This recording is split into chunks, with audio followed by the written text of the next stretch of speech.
Lecture number 4, class second year, chapter number 14। इससे पहले हम सिंपल लीनियर रिग्रेशन के मुतालिक पढ़ चुके हैं। आज हमारा टॉपिक है simple linear correlation. Simple linear correlation. The simple linear correlation measures the strength or closeness. Simple linear correlation measures the strength or closeness of linear relationship between two variables. The simple linear correlation measure करता है एक linear relationship की between the two variables के दो variable आपस में कितने close हैं, आपस में कितने रिलेटेड हैं। तो कोरिलेशन की डेफिनेशन ये है, द इंटरडिपेंडेंस बिटवीन टू और मोर variables is called correlation. Interdependence between two variables, दो वेरिएबल्स का एक दूसरे पर इन्हसार करना या दो से ज़्यादा वेरिएबल्स का एक दूसरे पर इन्हसार करना कोरिलेशन कहलाता है। मसलन height and weight of person के एक पर्सन की हाइट और वेट आपस में कोरिलेटेड है। अब टाइप्स ऑफ कोरिलेशन में positive correlation, negative correlation, zero correlation यानी कि नल correlation. Positive correlation, the correlation is said to be positive or direct if the two random variables tend to move in the same direction. कि the correlation is said to be positive or direct if the two random variables tend to move in the same direction। कि दो variables अगर एक ही direction में move करें, मसलन अगर एक वेरिएबल इंक्रीज हो तो दूसरा वेरिएबल भी इंक्रीज हो, अगर एक वेरिएबल डिक्रीज हो तो दूसरा वेरिएबल भी डिक्रीज हो, यानी कि दो वेरिएबल्स एक ही डायरेक्शन में मूव करें, यानी कि दोनों वेरिएबल एक ही साथ इंक्रीज हों या डिक्रीज हों, इंक्रीज और डिक्रीज सिमल्टेनियसली। मसलन मिसाल के तौर पर अगर एक शय की कीमतें इंक्रीज़ होंगी तो उसकी सप्लाई भी इंक्रीज़ होगी, और अगर एक शय की कीमतें डिक्रीज़ होंगी तो उसकी सप्लाई भी डिक्रीज़ हो जाएगी।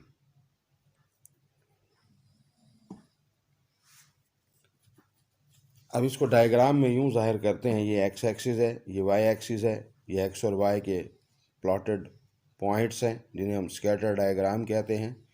अब इन डॉट से ये ज़ाहिर होता है कि ये एक ही साथ वेरिएबल मूव कर रहे हैं, ये पॉजिटिव कोरिलेशन है। यानी कि अगर एक्स वेरिएबल इंक्रीज़ हो रहा है तो वाई वेरिएबल भी इंक्रीज़ हो रहा है।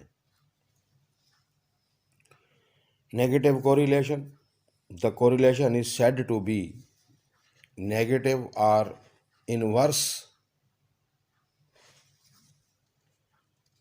if the two random variables move in opposite direction,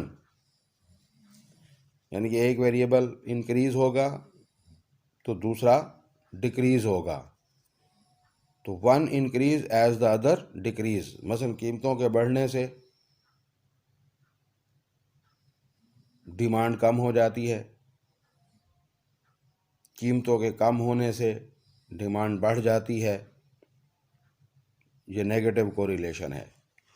अब डायग्राम में ये एक्स एक्सिस है, ये वाई एक्सिस है, ये प्लॉटेड पॉइंट हैं स्कैटर डायग्राम के। अब यहाँ से ये है कि एक्स इंक्रीज होने से वाई डिक्रीज हो रहा है, ये हमारा नेगेटिव कोरिलेशन है। एक है ज़ीरो कोरिलेशन, जिसे हम नल कोरिलेशन कहते हैं। There is no correlation between two variables. There is no correlation between two variables if there does not exist any relationship between two variables. यानी कि इसमें अगर एक वेरिएबल इंक्रीज हो या डिक्रीज हो, उसका इफेक्ट दूसरे वेरिएबल पर ना हो, इसे हम कहते हैं ज़ीरो कोरिलेशन।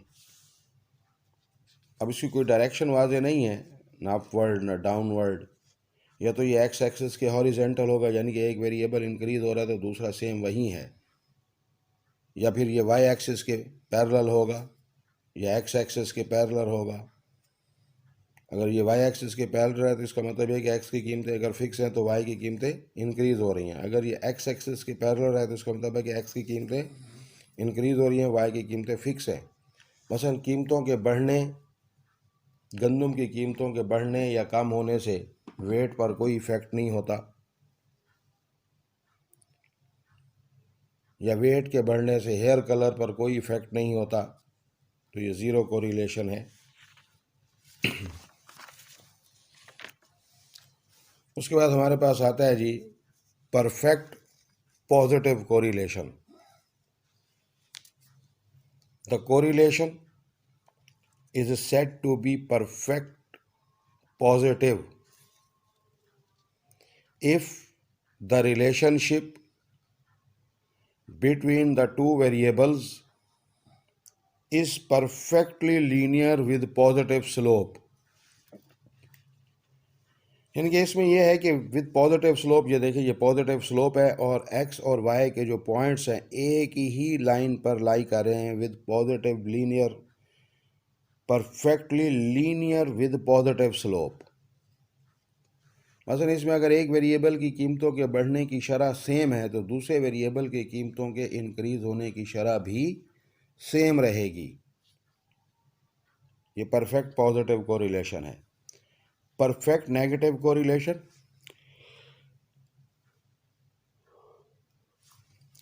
मसलन यहाँ पर यह है कि अगर एक शय की कीमत में 2-2 रुपए करके इजाफा होता है और उसकी सप्लाई में अगर 5 के हिसाब से इजाफा होता है कि हर 2 रुपए के बढ़ने पर 5 यूनिट अगर कीमतों में इजाफा होता है, कि हर बार 2 रुपए कीमत के बढ़ने पर 5 रुपए यूनिट इजाफा हो जाता है कीमत में या सप्लाई में। मसलन अगर एक शय की कीमत 2 रुपए है, 2 से 4 रुपए हो गई है, 4 से 6 रुपए हो गए, तो उसकी सप्लाई 5 रुपए है 2 रुपए पर, तो 4 रुपये पर वो 10 रुपये हो जाती है, 6 रुपये पर वो 15 रुपये हो जाती है। तो यहाँ ये है कि एक शय की कीमत विद द सेम यूनिट अगर इंक्रीज़ हो रही है तो दूसरी शय की मिकदार भी with the same unit increase हो रही है, तो ये परफेक्ट पॉजिटिव कोरिलेशन को ज़ाहिर करेगा। ठीक है जी। Perfect negative correlation, the correlation is said to be perfect negative if the relationship between the two variables is perfectly linear with negative slope।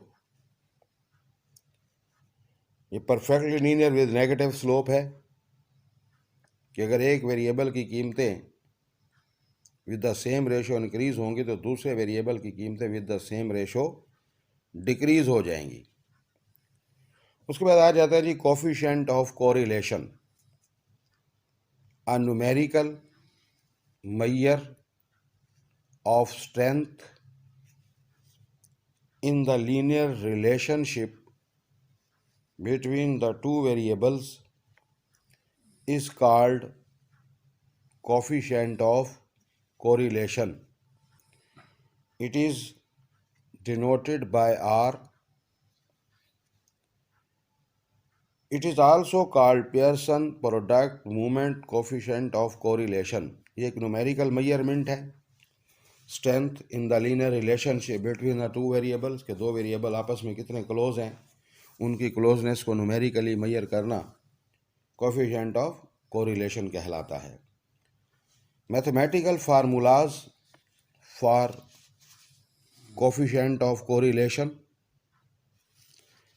First formula R is equal to covariance of xy over standard deviation of x, standard deviation of y. Second formula covariance of xy, variance of x, variance of y square root. तीसरा formula R is equal to summation x minus x bar into y minus y bar into summation x minus x bar का square over summation y minus y bar का square.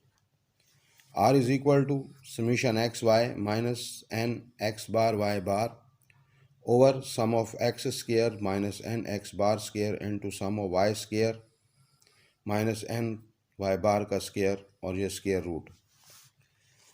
उसके बाद इसका 5 formula है, पांचवा formula R is equal to n sum of xy minus sum of x into sum of y over n sum of x square minus sum of x whole square into n sum of y square minus sum of y whole square square root। R is equal to n sum of dx dy minus sum of dx into sum of dy over n sum of d square x minus sum of dx whole square n sum of dy square minus sum of dy whole square। ये deviation form है from the origin. उसके बाद ये origin and scale method है, ये origin method है, ये origin and scale method है। R U V is equal to N sum of U V minus sum of U into sum of V और sum of U square minus sum of U whole square N sum of V square minus sum of V whole square. ये मुख्तलिफ formulas हैं, इन formulas को आपने तैयार करना है। उसके बाद आ जाती हैं जी properties, properties of coefficient of correlation. Coefficient of correlation always lies between -1 and +1, यानी कि कोरिलेशन कोफिशिएंट की जो रेंज है वो -1 to +1 है। Coefficient of correlation always lies between -1 and +1, that correlation coefficient ranging from -1 to +1. Coefficient of correlation is symmetrical with respect to variable x and y। चाहे आप x Y variable के दरमियान correlation निकालें या Y x के दरमियान, same आएगा result, इसलिए कोरिलेशन एक सिमेट्रिकल है with respect to X and Y. Coefficient of correlation is independent of origin and scale. Correlation coefficient is independent of origin and scale. ये ओरिजिन और स्केल के लिहाज से इंडिपेंडेंट है, चाहे आप एक्स वाई के दरमियान कोरिलेशन निकालें, चाहे change of origin and scale method से कोरिलेशन निकालें, रिजल्ट सेम रहेंगे। Coefficient of correlation is pure number, it does not depend upon the unit of the measurement. यह इकाइयों पर इन्हिसार नहीं करता, उसका आंसर सेंटीमीटर, किलोग्राम, पाउंड इनमें नहीं दिया जाता।